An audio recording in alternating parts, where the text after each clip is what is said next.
Model बहू। अगर तुम्हें मुझसे इतनी ही प्रॉब्लम है तो शादी क्यों की? मुझे आपसे नहीं, बस उस फोटो से प्रॉब्लम है जो आपने सोशल मीडिया पर अपलोड किए। अरे इतनी सी बात और इतना ज्यादा ओवर रिएक्ट। ये इतनी सी ही नहीं, मेरी करियर की बात है।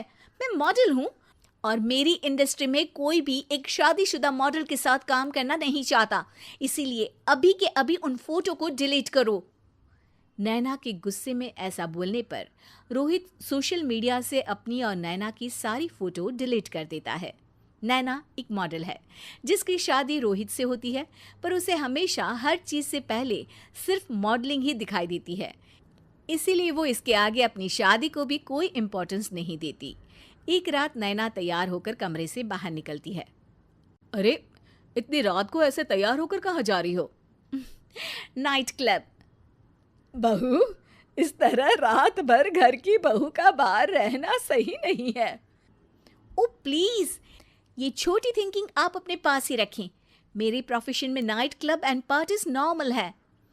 ऐसा बोलकर नैना घर से बाहर निकल जाती है और रात भर पार्टी करने के बाद अगली सुबह घर वापस आती है, जहां उसकी सास सुबह सुबह घर की सफाई कर रही होती है। ओहो मम्मी, आप तो बहुत जल्दी उठ जाती है। चलो अच्छा है, मैं चली सोने। जब पूरी दुनिया के उठने का समय है तब तुम्हें सोना है। भला ये भी कोई घर वापस आने का समय है? नॉट अगेन मॉम, मैं आप और आपकी इन बातों से टायर्ड हो गई हूँ। अगर आपको ये सब सहन नहीं करना था तो रोहित की शादी एक मॉडल की बजाय किसी साधारण लड़की से करानी थी ना। सास को ये सब बोलकर नैना सोने चली जाती है, जिसके बाद वो सीधा शाम को कमरे से बाहर निकलती है तो देखती है कि उसकी सास और रोहित बैठे बैठे खाना खा रहे हैं। नैना भी उन्हीं के साथ डाइनिंग टेबल पर जाकर बैठ जाती है, जहां सारा तेल वाला खाना देखकर वो गुस्से में भड़क जाती है। ये सब क्या है मॉम? आपको पता है ना कि मैं एक मॉडल हूँ और मुझे अपना फिगर मेंटेन करने के लिए हेल्दी फूड ही खाना होता है, नॉट लाइक यू। फिर भी आपने सारे खाने में तेल ही तेल भर दिया। बस नैना, बिल्कुल चुप। पहले तो तुम घर में एक सुई तक नहीं हिलाती और मम्मी जो पूरा समय अकेले काम करती रहती है उन पर चिल्ला रही हो। इतनी दिक्कत है तो खुद ही खाना क्यों नहीं बना लेती? पर बनाओगी कैसे? तुम्हें तो मॉडलिंग, पार्टी और सेल्फी के अलावा और कुछ आता ही नहीं ना। मेरे भैया भाभी ने मुझे आज तक किसी काम के लिए नहीं बोला। मैंने जब जो मांगा वो मिला और इन्हें देखो, खाने के नाम पर कितनी बातें सुना दी। बस बहुत हुआ, मुझे अब यहाँ नहीं रहना। नैना गुस्से में तुनकते हुए बैग पैक करके घर छोड़कर अपने भैया के घर पहुंच जाती है, जहां उसकी भाभी खुशी से नैना का स्वागत करती है।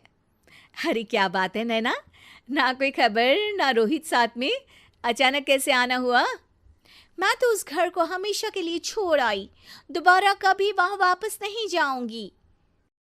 ऐसा बोलकर नैना घर में आकर मजे में सोफे पर बैठ जाती है, जिसके बाद अब वो पूरे ठाठ बाट से अपने मायके में रहने लगती है, जहां उसकी भाभी सारा काम करती और नैना अपने मॉडलिंग प्रोजेक्ट करते हुए बस मौज में बैठकर खाती।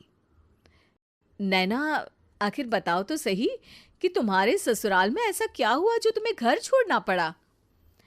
बस उन्हें मेरा लेट नाइट पार्टी जाना और कोई काम ना करना पसंद नहीं था, तो मैंने वो घर छोड़ दिया और यहाँ आ गई। नैना की बात सुनकर उसकी भाभी हैरानी से उसे देखने लगती है, पर कुछ बोलती नहीं। इसी तरह कुछ समय बीतता है और देखते ही देखते अब नैना के पास मॉडलिंग के प्रोजेक्ट्स आने कम हो जाते हैं, जिससे नैना बहुत परेशान रहने लगती है। ऐसा कैसे हो सकता है? मैं इतनी सुंदर मॉडल हूं तो फिर भी मुझे काम क्यों नहीं मिल रहा? देखो नैना, काम में ऐसे उतार चढ़ाव तो आते ही रहते हैं। आज नहीं तो कल तुम्हें इससे भी अच्छा काम मिलेगा। तब तक अगर तुम चाहो तो घर में खाली बोर बैठने से अच्छा है कि मेरी मदद कर सकती हो। नैना पहले तो घर के काम का नाम सुनकर नाक चढ़ाती है, लेकिन फिर कुछ दिनों तक कोई काम न होने पर बोर होकर अपने आप भाभी की मदद करने पहुंच जाती है। इसी तरह धीरे धीरे उसकी भाभी नैना को घर का काम करने के साथ सारा खाना बनाना भी सिखा देती है। एक रात नैना और उसके भैया भाभी साथ बैठकर डिनर कर रहे होते हैं।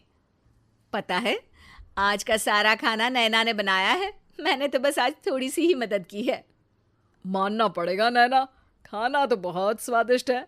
आखिर मेरी बहन मल्टी टैलेंटेड जो है, मॉडलिंग और घर दोनों एक साथ बखूबी संभाल सकती है। और फिर जब मदद करने के लिए घर में कोई दूसरा इंसान भी हो तो फिर दिक्कत ही क्या। मेरी बहन चाहे तो उसके लिए कुछ भी इम्पॉसिबल नहीं है। भैया की बात सुनकर नैना को अपनी सास और रोहित की याद आ जाती है। भैया, मम्मी और रोहित ने कभी मुझे मॉडलिंग करने से रोका नहीं। वो तो हमेशा हर चीज़ अकेले संभालते आए हैं और मैं हर काम खराब करती रही। मम्मी पूरा घर अकेली संभालती है और मुझसे बस थोड़ी मदद की उम्मीद करती है, पर उसकी जगह मैं उन्हें उल्टा बोलती रही। गलती मेरी है भैया, मुझे अपने ससुराल वापस जाना चाहिए। जानकर खुशी हुई बहना कि अब मेरी छोटी सी बहन समझदार भी हो गई है। इसके बाद नैना अपने ससुराल वापस आकर रोहित और अपनी सास से माफ़ी मांगती है और बाद में खुशी खुशी अपना मॉडलिंग और घर संभालते हुए ससुराल में रहने लगती है।